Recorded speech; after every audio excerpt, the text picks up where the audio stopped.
Focus বা মনোযোগ। আজকের এই মনোলগে আমি আলোচনা করব ফোকাস নিয়ে।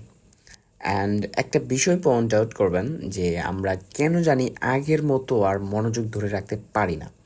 আমরা বারবার ডিস্ট্রাক্টেড হচ্ছি, বা কোনো একটা নির্দিষ্ট ভিডিও, কোনো একটা নির্দিষ্ট কাজ বা পড়াশোনাতে ফোকাস করতে পারতেছি না।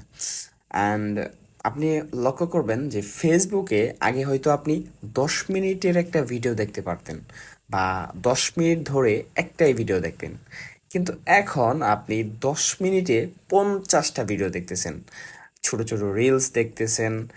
অ্যান্ড দ্যাট মিনস আমরা কি পরিমাণ ডিস্ট্রাক্টেড হয়েছি বুঝতেই পারতেছেন।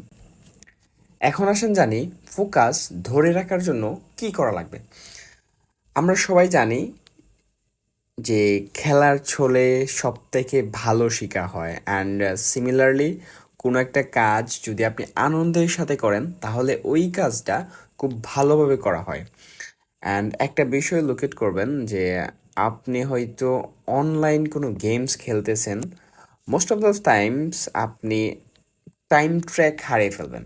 How long you just playing this game, and কত ঘন্টা ধরে আপনি এই গেমটা খেলতেছেন। দেখবেন যে 1 ঘন্টা, 2 ঘন্টা বা 5 ঘন্টাও কাটিয়ে দিতে পারেন। অ্যান্ড আপনার পছন্দের কোনো কাজ বা পছন্দের কোনো প্রজেক্ট করতে করতে দেখবেন যে রাত 2টা 3টা হয়ে গেছে, কিন্তু আপনার কোনো খেয়ালই নাই। সো এটাকে বলে being in the flow or being in the zone. আমার মনে হয় এটা খুবই ইম্পর্ট্যান্ট, একটা জোনে থাকা বা একটা ফ্লোর মধ্যে থাকা।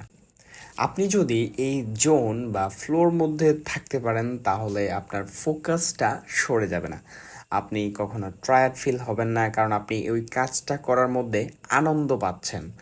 সো আনন্দ পাওয়ার মধ্যে যদি আপনি কাজ করেন তাহলে কিন্তু আপনি ওই কাজটা খুব ভালোভাবে করতে পারবেন। তবে বর্তমানে দেখবেন যে আমরা খুব বেশিক্ষণ একটা নির্দিষ্ট বিষয়ের উপর ফোকাস করতে পারি না। আমাদের চারপাশে এত বেশি ডিস্ট্রাকশন যে ইভেন আমরা লাইফের ইম্পর্টেন্ট জিনিসগুলোতেই ফোকাস করতে পারি না। পড়াশোনা বলেন, ড্রিম বলেন, বা কোনো কিছুতেই আগের মতো ফোকাস করতে পারি না। এর জন্য প্রথমেই আপনাকে কি করতে হবে? প্রথমেই আপনাকে ডিস্ট্রাকশনগুলোকে ফাইন্ড আউট করতে হবে, অ্যান্ড এইগুলোকে দূরে রাখার চেষ্টা করতে হবে। আপনার ফোন একটা ডিস্ট্রাকশন। ধরেন আপনি পড়াশোনা করতেছেন, আপনি আপনার মোবাইল ফোনটাকে টেবিল থেকে দূরে রাখলেন, যাতে আপনার টেবিল হতে ফোনটা হাতে না নিতে পারেন। ফোনে কোনো একটা নোটিফিকেশন আসলেই যাতে নোটিফিকেশনটা চেক না করতে পারেন। সো বর্তমানে কিন্তু ডিস্ট্রাকশনের মেইন মেটেরিয়াল হচ্ছে আমাদের মোবাইল ফোন। এটাকে কমাতে পারলে দেখবেন যে আপনার লাইফ থেকে অর্ধেক ডিস্ট্রাকশন বা অর্ধেক ঝামেলাই কমে গেছে। সো আমাদের ফোকাসিং লেভেল থাকতে হবে হাই লেভেলের, যাতে ছোট ছোট কোনো জিনিস আমাদেরকে ডিস্ট্রাক্ট না করতে পারে।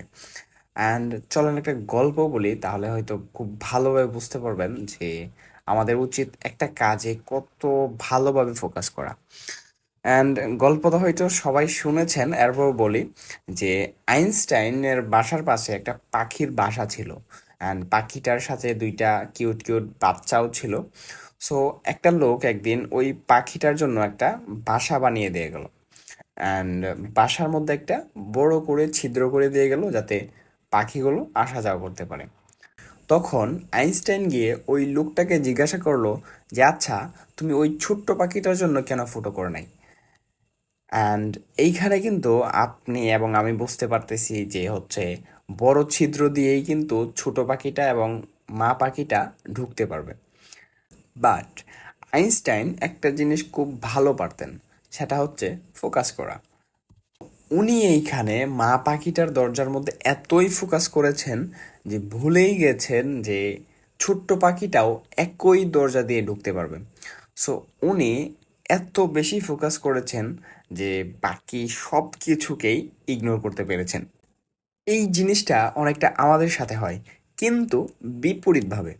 আমরা লাইফ নিয়ে এতটাই টেনশনে থাকি, সিজিপি নিয়ে এতটাই টেনশনে থাকি, কেরিয়ার নিয়ে এতই চিন্তা করি, প্রবলেম নিয়ে চিন্তা করতে করতে মাঝখানে আমরা বাঁচতেই ভুলে যাই।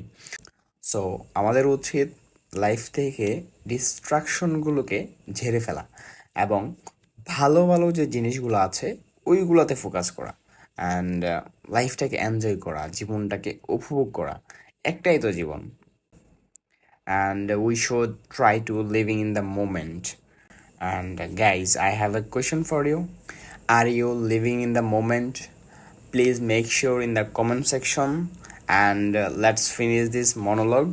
Allah Hafiz.